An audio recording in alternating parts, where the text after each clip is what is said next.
Greetings YouTube and welcome back to my channel.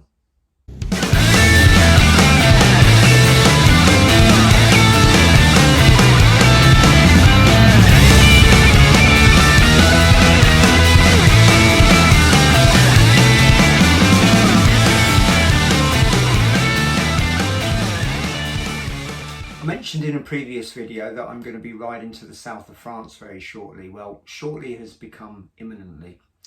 And it's become really apparent to me that I need a sat-nav in order to do this. I can remember years ago, 20 or so years ago, riding my Harley-Davidson Road King down to Saint-Tropez and across Switzerland and various other places, having to use a map and lists of like roads that I had taped to the windshield. And it was quite hard work. So I'd set off, and then within about 3 turns I'd have forgotten all of the instructions that I tried to remember, and then I'd always be pulling over to the road, always trying to reread and remember what I was trying to do.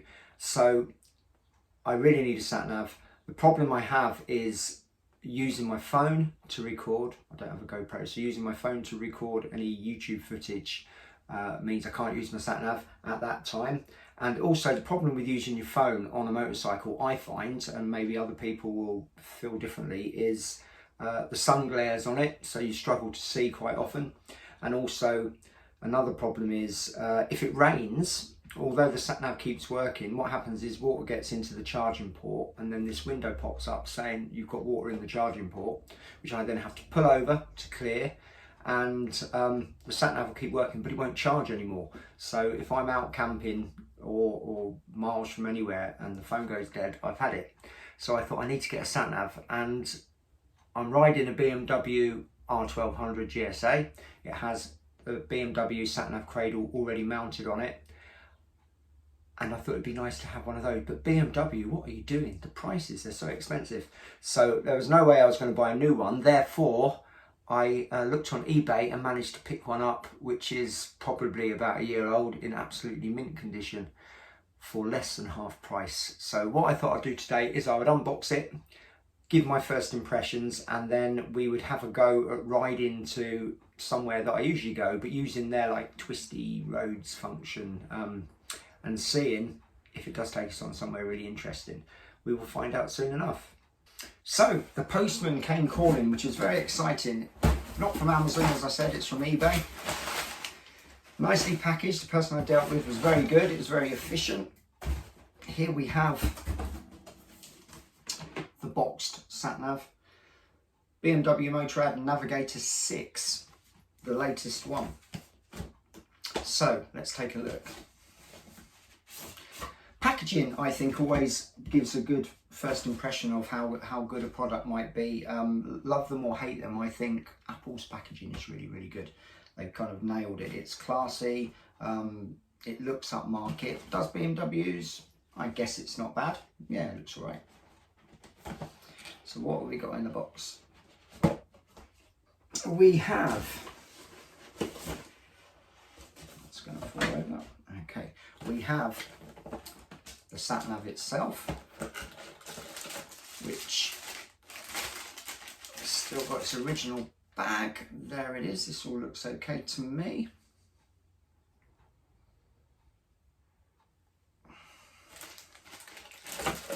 And then I don't think there's an awful lot else in here. It's down here. Still in its original bag, we have the BMW case, which I think will get used quite a lot because I should be taking it off when the bike's parked. I don't want it getting stolen. That would be a disaster. We also have a USB cable, so I can hook it up to the computer and upload or keep it updated with all the latest maps. There's this little plastic screwdriver in here, which is for taking the back of the battery compartment off, apparently. And then I also have the quick start manual, which is from eBay. This is in absolutely mint condition. I would say this particular Nav 6 has seen virtually no use at all. That will change with me, I can assure you. So my first impressions of this unit are that it looks very solidly made. It looks expensive, feels expensive. It is expensive. It's actually made by Garmin, and let's get it on the bike. and see what we can do with it. Okay, hopefully you can hear me. It's a bit windy, so we'll see what we can do. I'll show you how this Nav 6 fits into the cradle. I'm guessing if you're watching this you already know, but I'll show you anyway because it's a little bit complicated and I watched a YouTube video to find out. So the bottom of the unit just clips onto here. You then push it back and it just snaps into place. When you want to release it, you just press this button and it will let it come out again. If you're going to lock it in place, once you've snapped it in, what you do is you push this across, you then turn the key, and that stops you from operating that. So when you put it in the first place, make sure your key's in the unlock position and that's back so that you can have movement there. Okay, let's get it in the bike. Okay, let's see if we can get this unit in. So locate the bottom section there, push back till it clicks. That feels like it's gone in. Didn't hear a positive click, so I'm just going to release it and then push it again, see if I get a positive click. Did that time. Okay, so now I need to lock it in place, but first I push this across and now I do the key.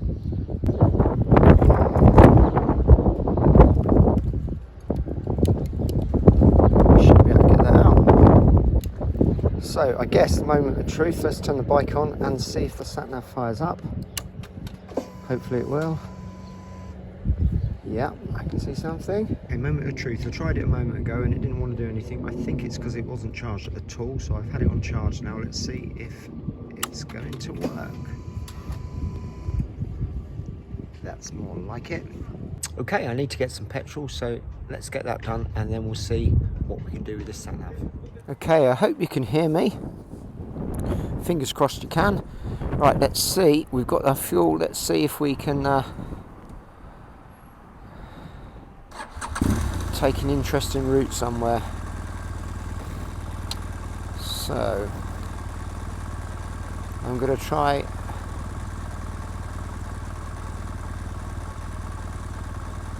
Dunstable Downs, which I'm now getting used to the system for entering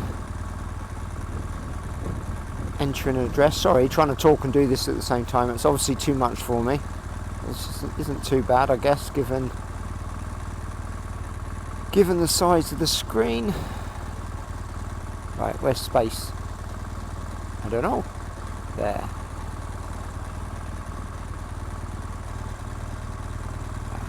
Dunstable Downs Country Park. We'll go with that. See what it comes up with.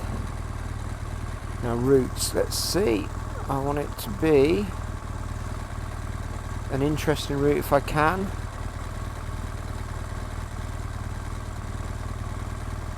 I don't really know what I'm doing, to be honest, and also, to be honest, this quick start thingy manual doesn't have a lot of information in it. Let's see what that says. Okay, let's look at information. Okay, that's not telling me a lot. Back again. What I would like to see is the winding routes, if I possibly can. That's a straightforward line. That's a straightforward. What about if we press there? Don't know again. I think I'm possibly dropping pins. I just don't know. Let's try it anyway. See what happens.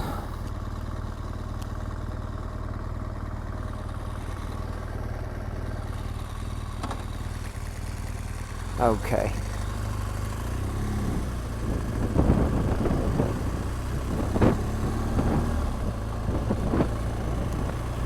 At least the sun's shining today. Seems like this winter has gone on forever.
go. Worked with my gloves, it's all good. So I've arrived at Dunstable Downs, the sun's out, it's really windy. Was the route I wanted? No. But did it get me here? Yes.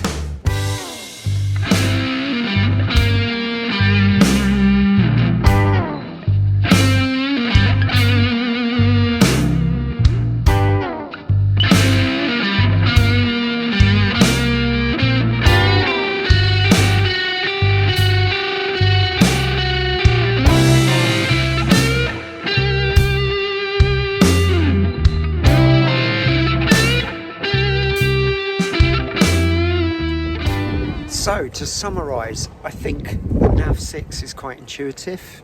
It works well with the gloves. It didn't glare over in what little sunshine we have in the UK at the moment, and it got me where I wanted to go. I really wanted to do the winding road feature. I guess that's down to me to look into it more and actually research what we need to do. I'll probably come back and do one of those at another time. Anyway, I hope you liked today's video. If you did, please give it a thumbs up and subscribe down below. I really do appreciate that, and I will see you in the next one. Bye bye.